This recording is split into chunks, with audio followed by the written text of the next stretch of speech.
नमस्कार सभी धर्मी लोगों का आपके अपने चैनल पर एक बार फिर स्वागत है। आज भी मैं आपको पवित्र रामचरितमानस के बालकांड पर लेके चलूंगा। चले संग हिमवंतु तब पहुंचा वन अति हेतु विविध भांति पारितोषु करी विदा किन्हीं वर्ष के तू। तब हिमवान अत्यंत प्रेम से शिव जी को पहुंचाने के लिए साथ चले। वर्ष के तू शिव जी ने बहुत तरह से उन्हें संतोष कराकर विदा किया। पर्वतराज हिमाचल तुरंत घर आए और उन्होंने सब पर्वतों और सरोवरों को बुलाया।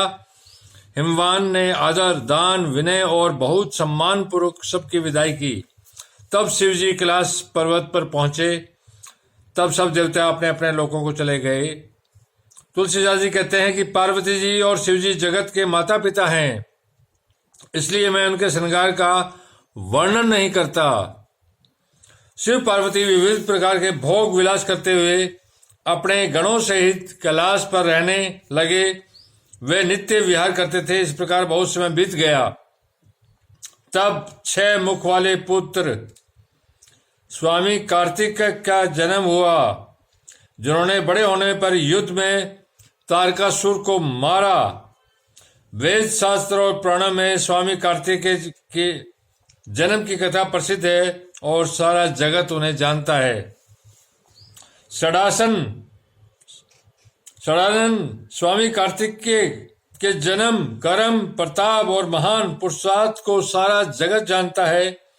इसलिए मैंने वर्ष के तू शिवजी के पुत्र का चरित्र संक्षेप में कहा है। शिव पार्वती के विवाह की इस कथा को जो स्त्री पुरुष कहेंगे और गाएंगे, वे कल्याण के कार्यों और विवाह आदि मंगलों में सदा सुख पाएंगे।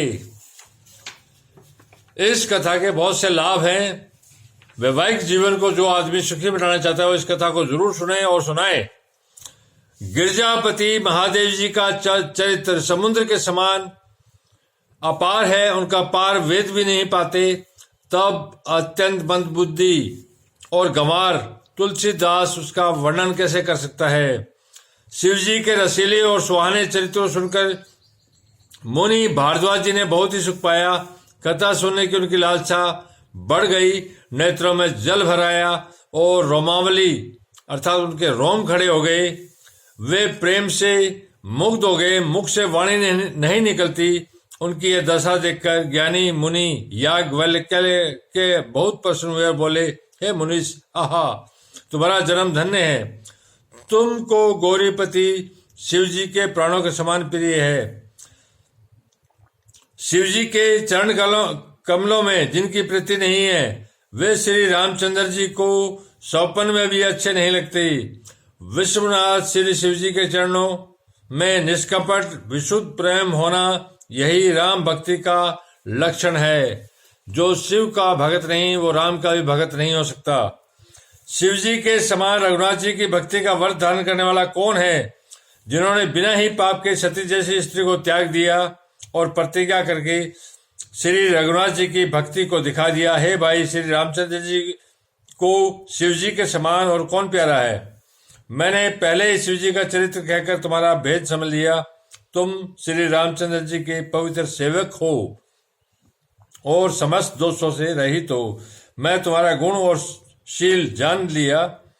अब मैं रघुनाथ जी की लीला कहता हूँ, सुनो। हे मुनि, सुनो। आज तुम्हारे मिलने से मेरे मन में जो आनंद हुआ है वह कहा नहीं जा सकता। हे मुनीश्वर, रामचरित्र अत्यंत अपार है। 100 करोड़ सहसी भी उसे नहीं कह सकते। तथापि मैंने सुना है वैसी वाणी के स्वामी प्रेरक और हाथ में धनुष लिए प्रभु श्री रामचंद्र जी का स्मरण करके कहता हूँ। सरस्वती जी की कठपुतली के समान है और अंतर्यामी स्वामी श्री रामचंद्र जी सूत पकड़कर कठपुतली को नचाने वाले सूत्रधार हैं। अपना भगत जानकर जिस कवि पर वे कृपा करते हैं, उसके हृदय रूपी आंगन में सरस्वती को वे नचाया करते हैं। उन्हीं कृपालु श्री रघुनाथ जी को मैं प्रणाम करता हूँ। और उन्हीं के निर्मल गुणों की कथा कहता हूं। कैलाश पर्वतों में श्रेष्ठ और बहुत ही रमणीय है, जहां शिव पार्वती सदा निवास करते हैं। सिद्ध, तपस्वी, योगी गण, देवता, किन्नर, मुनियों के समूह उस पर्वत पर रहते हैं। वे सब बड़े पुण्यात्मा है और आनंद कंद श्री महादेव जी की सेवा करते हैं। जो भगवान विष्णु और महादेव जी से विमुख है और जिनकी धर्म में प्रीति नहीं है, वे लोग सौपन में भी वहां नहीं जा सकते।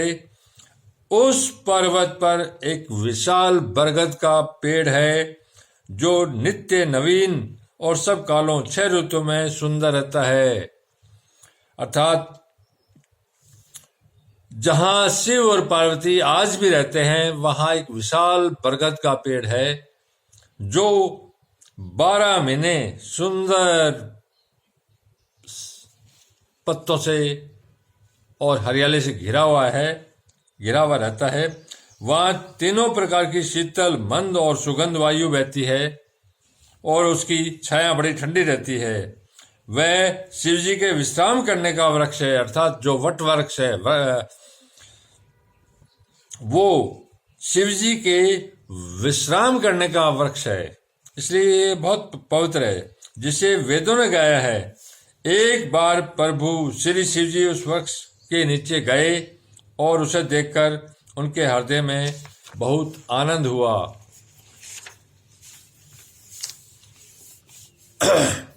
आप लोग इसी प्रकार अपने इस चैनल पर बने रहिए। मैं आपको एक परमात्मा और उसके ज्ञान पर लेके चल रहा हूं। तब तक, जब तक रामायण खत्म नहीं हो जाएगी, मैं रामायण पर चलता रहूंगा। उसके बाद दुनिया के अलग अलग धर्म ग्रंथों से जैसे जैसे मुझे ज्ञान प्राप्त होगा, मैं आपको स्वयं वितरित करता रहूंगा। धन्यवाद। कल फिर मिलेंगे।